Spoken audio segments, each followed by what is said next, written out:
আমরা স্বাধীনতা সংগ্রামে ক্ষুদিরামের অবদান যতটুকু জানি, আমরা কখনো জানি না যে শের আলী এবং মোহাম্মদ আবদুল্লাহ নামে দুইজন মুসলিম, একজন প্রথমজন শের আলী ভারতের চতুর্থ গভর্নর জেনারেল লর্ড মেয়ো তাকে হত্যা করেছিলেন।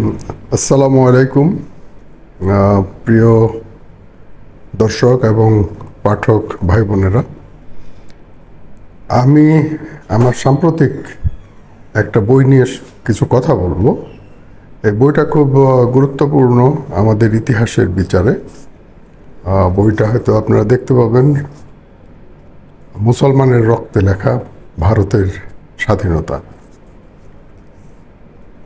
ভারতের স্বাধীনতায় মুসলমানদের কন্ট্রিবিউশন ব্যাপক।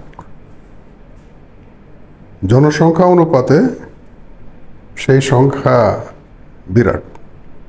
এমনকি একটা এনসাইক্লোপিডিয়া আছে, encyclopedia of Indian struggle, freedom struggle. সেখানে দেখানো আছে যে শতকরা 30% জনগোষ্ঠীর শতকরা 30% আন্দোলনকারী শহীদ, তারা ভারতের স্বাধীনতা সংগ্রামের সঙ্গে জড়িত ছিল। কিন্তু দুর্ভাগ্যজনকভাবে সাম্প্রতিক ইতিহাসে, অথবা বলা যায় গত 50 বছর ধরে, এই মুসলমানদের অবদানকে খুব খাটো করে দেখানো হচ্ছে। কিছু কিছু মুসলিম নেতা যারা ফোরফ্রন্টে ছিলেন, সামনের সারিতে ছিলেন, তাদের উপর অনেক বইপত্র লেখা হয়েছে এবং তারা বহুলভাবে চর্চিত। কিন্তু অনেক সংগ্রামী আছেন যাদের বিষয়ে ওভাবে আলোচিত হয় না। আমরা স্বাধীনতা সংগ্রামে ক্ষুদিরামের অবদান যতটুকু জানি, আমরা কখনো জানি না যে শের আলী এবং মোহাম্মদ আবদুল্লাহ নামে দুইজন মুসলিম, একজন প্রথমজন শের আলী ভারতের চতুর্থ গভর্নর জেনারেল লর্ড মেয়ো তাকে হত্যা করেছিলেন। শের আলী তখন আন্দামানে নির্বাসিত জীবন কাটাচ্ছিলেন, যাকে বলা হয় কালাপানি অথবা দ্বীপান্তর। আরেকজন, যিনি মোহাম্মদ আবদুল্লাহ, একজন পাঠান অথবা বলা হয় পাঞ্জাবি, তিনি কলকাতা হাইকোর্টের ভারপ্রাপ্ত প্রধান বিচারপতি প্যাক্সটনকে হত্যা করেছিলেন। কিন্তু খুব কম মানুষই জানে যে তারা এই হত্যাকাণ্ড নিজের ব্যক্তিগত স্বার্থে করেননি, ভারতের বৃহত্তর স্বার্থে করেছেন। মুসলমানদের উপরে এবং ভারতবাসীর উপরে যে অত্যাচার অবিচার চলছিল সিপাহী বিদ্রোহের পর থেকে, তো তার প্রতিশোধ নেওয়া এবং ভারত থেকে ব্রিটিশ শাসনকে উৎখাত করার জন্য তারা ব্যক্তিগত পর্যায়ে এই উদ্যোগগুলো নিয়েছিলেন।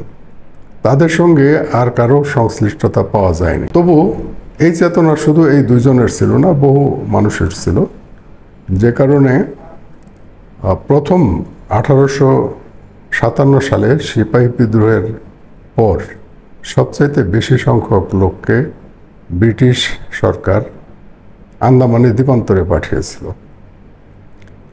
আমরা অনেকে ফজলে হক খায়রাবাদী, জাফর থানেশ্বরীর নাম জানি।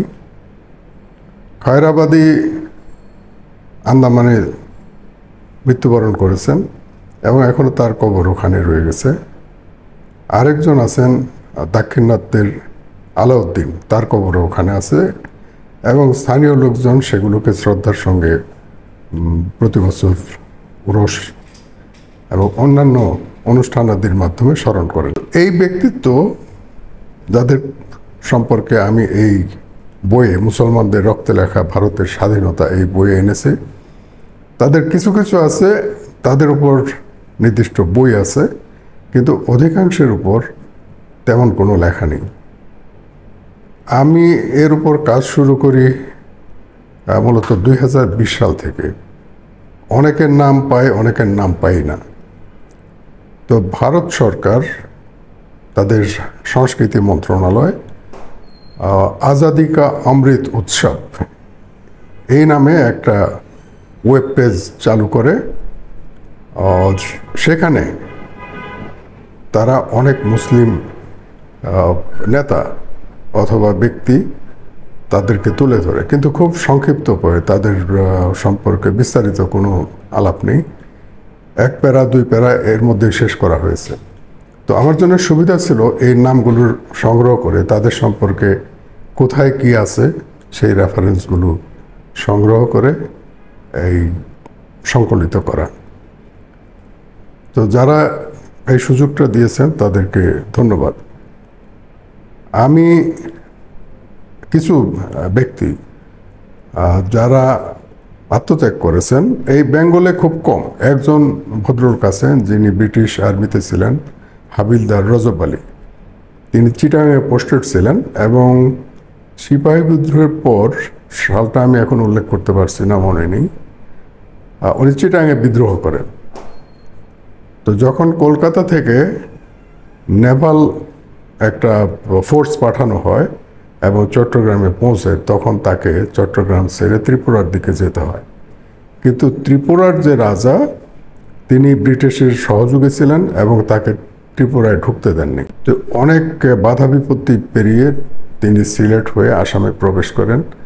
তার আর কোনো হদিস পাওয়া যায় নাই। উনি মারা গেছেন অথবা ধরা পড়েছেন এই সম্পর্কে কোনো তথ্য নেই। মৌলানা হুসাইন আহমদ মাদানি,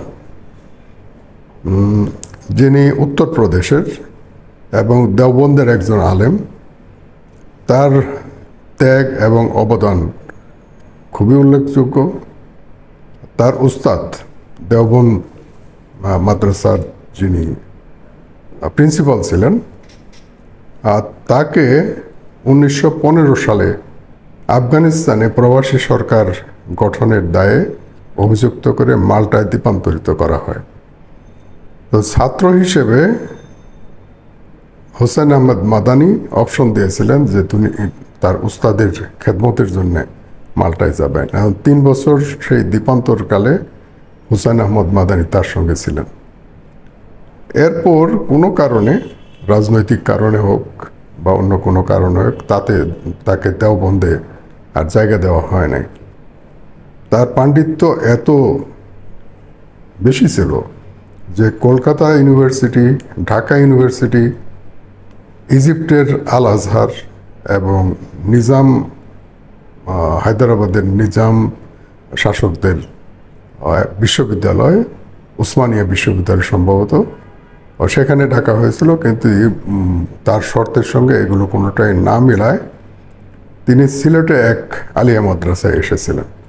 আপনারা দেখবেন যে সিলেটে এখনও তার নামে একটা মাদানী স্কোয়ার আছে। তো এই মাদানী সাহেবের যে অবদান, যে অখণ্ড ভারতের জন্য উনি কাজ করেছেন এবং কবি ইকবালের সঙ্গে এ নিয়ে তার প্রচুর বিতর্ক হয়েছে এবং ইকবাল তাকে একজন মূর্খ বলে উল্লেখ করেছেন। কিন্তু মাদানীর বক্তব্য হচ্ছে যে জাতি বা কৌম কোনো ভূখণ্ডের সকল ধর্ম গোত্র নির্বিশেষে জাতি হয়, কিন্তু মিল্লাতের প্রশ্ন যদি হয় সেটি হবে একটা ধর্মভিত্তিক গোষ্ঠী। তো উনি চেয়েছেন সব দল মত ধর্ম নির্বিশেষে ভারতীয় জাতি বিকশিত হোক। তো আরও অনেক ক্যারেক্টার আছে, ইভেন আপনার বেশ কিছু নারী সংগ্রামী আছেন। অযোধ্যার হজরত মহল, আজিজুন বাই, যিনি একজন আসলে প্রস্টিটিউট ছিলেন। তো তার ভূমিকা পাঠ করলে অবাক হতে হয় যে কিভাবে তিনি গোয়েন্দা তথ্য সরবরাহ করে এবং এক পর্যায়ে নিজেই যুদ্ধের মাঠে চলে গেছেন। তো এখন যে কোনো স্তর থেকে আসা এই সংগ্রাম ব্যতিক্রমী, কিন্তু দুঃখজনকভাবে আমরা ইতিহাসে এই ক্যারেক্টারগুলোকে দেখতে পাই না। আমি যথাসাধ্য চেষ্টা করেছি এই তথ্যগুলো তুলে ধরতে। আমি 38 জন ব্যক্তিত্বকে নিয়ে এসেছি, আর ভূমিকা আছে 2 জনের। একটা হচ্ছে খুশবন্ত সিংয়ের, আসলে নামটা ওনারই, মুসলমানের রক্তে লেখা ভারতের স্বাধীনতা, আমি তার কাছ থেকে ধার নিয়েছি, নামটা বলা যেতে পারে। রাজমোহন গান্ধী, যিনি মহাত্মা গান্ধীর নাতি, তার সমালোচনামূলক একটা লেখা আমি কিছুটা অনুবাদ করে তার লেখা থেকে রেফারেন্স নিয়ে আরেকটা আর্টিকেল সংযোজন করেছি। আশা করি পাঠকরা এটা পছন্দ করবেন এবং রেফারেন্স হিসেবে ব্যবহার করতে পারেন। তো বইটি প্রকাশ করেছে বাংলাদেশের অন্যতম শীর্ষ প্রকাশনী সংস্থা ঐতিহ্য। আমি ঐতিহ্যের স্বত্বাধিকারী আরিফুর রহমান নাইমকে এই জন্য ধন্যবাদ জানাই যে খুব কম সময়ের ভিতরে তিনি বইটি পাঠকের সামনে উপস্থাপন করতে পেরেছেন। সবাইকে ধন্যবাদ।